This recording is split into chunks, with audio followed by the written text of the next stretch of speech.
За ингээд шинэ ерөнхий сайдын маань нэр дэвшиж байгаа энэ хугацаа бол гадаад дотоод эдийн засгийн хувьд бол нэлээд хүнд орчоон гэж бүгдээрээ л яригдж байгаа. Нэг талаас бол тийм нүүрсний үн 44% унсан. Үнийн хувьд ч буурж байна. Тоо хэмжээний хувьд ч буурж байна. Энэ байдлаараа явах юм бол 2.3-аас 2.5 их найдаар улсын төсөв тасрах эрсдэлтэй гэдээ яригдж байгаа. Гэхдээ энийг нөгөө талаас нь харуул боломж байхгүй. 2020 он буюу одоогоос яг 4 жилийн өмнө манай Монгол улсын нийт төсөв 13.9 их найд байсан. Урсгал зардал 10.8 их найд байсан.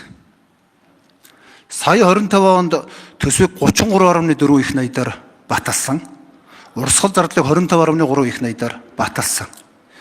Энэ 4 жилийн дотор гэхтэл зөвхөн урсгал зардал 2.5 дахин нэмэгдсэн байна. 20 онд төр явжил байсан, төрийн үйлчлэгээнүүд хүрдгээрээ хүржил байсан. Урсгал зардал үндсэндээ 2.5 дахин нэмэгдчихэд байдаг.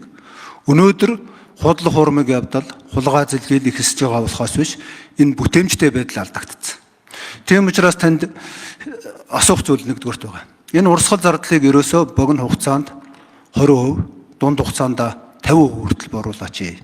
Ингэж байж манай Монгол улсын төсөв эдийн засаг гадаадын энэ уулуурхан хамааралтаа үнийн бууралтаас хамгаалагдах юм байна.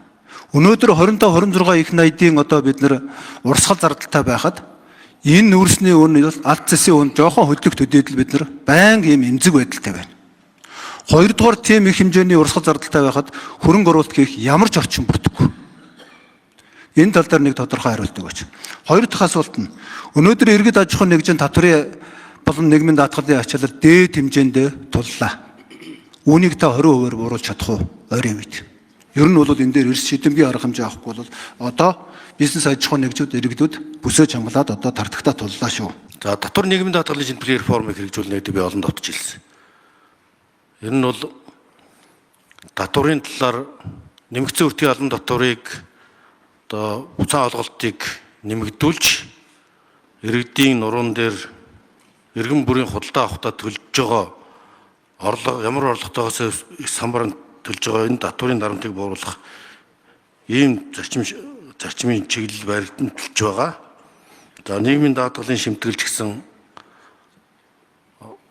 нэг ялангуяа үйлдвэрлэгчдэд бизнес эрхлэгчдэд дарамт болж байгаа. Гэхдээ нөгөө талдаа нийгмийн даатгалын сангийнхаа үр хичгийг сайжруулж сангийн менежмент зардлын оновчтой байдлыг үр хичтэй байдлыг хангахгүй бол өсдгөө үржидгүү нэг юм сан байгаад тэр нь хулгайд нэрвэгдээд байвал нийгмийн даатгалын шимтгэлийн тогтолцооч өөрөө олон жил хоримтлагдаад бизнес эрхлэгчний нуруунд татвар болж байгаа. Энийг л бодлогын түвшин засах юм шаардлага байгаа. За төсвийн тодтголыг 7 хоног түргэн барина.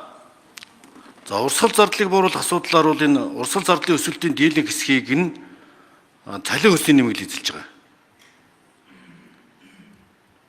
Нийгмийн даатгал халамжийн тэтгэмжийн өсөлт энэ бүхэн нийлээд бараг л нэг их найд. Энийг бууруулахад бол хүндрэлтэй. Нэгт олгож байгаа цалин хөлсийг иргэд тэтгэмжийг бууруулахад хүндрэлтэй. Багш хэмжээний цалин нэмийг л ярьж байгаа болохоос бууруулъя гэж нэг ч хүн ярихгүй. Харин 2025 онд бусдаар гүйцэтгүүлэхээр төлөвлөсөн урсгал зардал бол 1.9 их найд төгрөгийн зардал байгаа. Бараа үйлчлэгээний зардал 1.2 их найд байгаа. За хөрөнгө оруулалтын 7.6 их найд төгрөгийн зардлуудад таналт хэмнэлт зардлын бууруулалт хийх нь чиглэлийг баримтлахаас өөр замгүй байна. За нөгөө талдаа бол татварын хувьд бол энэ бүсээ чангалж байгаа үед төр бүсээ чангалж байгаа үед ингэж зардлаа бууруулж байгаа үед татварыг тэгээд тэд эдэн хувь бууруулчихна гэж шууд хэлэх боломжгүй. Ер нь бол харин ч импортын зарим хэрэглэн дээр нөгөө валютын аншийг өсгöd байгаа энэ импортын зарим хэрэглэн дээр тухайлбал өндөр үнэтэй виски мискгээд оруулж идэг энэ 270 сая долларын архи тэмх импортоор авч байна. Энэ дээр импортын татварыг нэмэгдүүлэх. За энэ автомашины татвар Улаанбаатарын төвчрлээс ахуулаад энэ тансаг үнэтэй өндөр үнэтэй автомашинуудын татварыг бас анхаарах.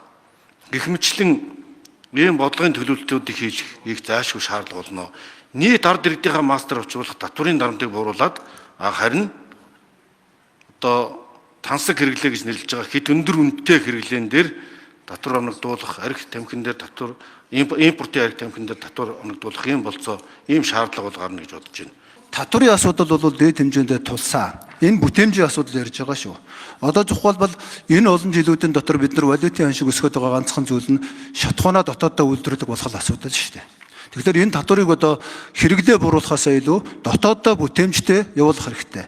Тэр урсгал зардал бол үр ашиггүй байгаа нь инфляцийг нэмэгдүүлж байгаа гэдгийг хэлэх ёстой. Харин сангийн яам дээр сүүлийн үед судалгаа хийгээд урсгал зардлыг огцон буруулах хэд хэдэн хувилбар бас боловсруулсан байж байгаа. Нэлээд боломжийн хувилбарууд бас байгаа гэж харж байгаа. Урсгал зардлыг одоогоос 20%-аас дээш хувиар бууруулж иж бид нар энэ уул уурхайн баялагын үнийн бууралтаас эдийн засгаа тогтворжуулах энэ бодлого руу шилжих юм байгаа шүү гэдгийг тандас хэлье. Зардлын чиглэлч гэсэн ойлгомжтой нөгөө баялагын хараал гэдэг шиг түүхүүдийн өсөлтөөс шалтгаалаад орлого буур нь урсгал зардал хэд өссөн учраас энэ гап зөрүү өсөж байгаа. Энэ бол таны санал зөв боловч цалин тэтгэврийн тэтгэмжийг бууруулах юмс болцоогүй гэдгийг бид ойлгох. Урсгал зардлын ихэнх нь дийлэнх нь цалин тэтгэврийн байх учраас.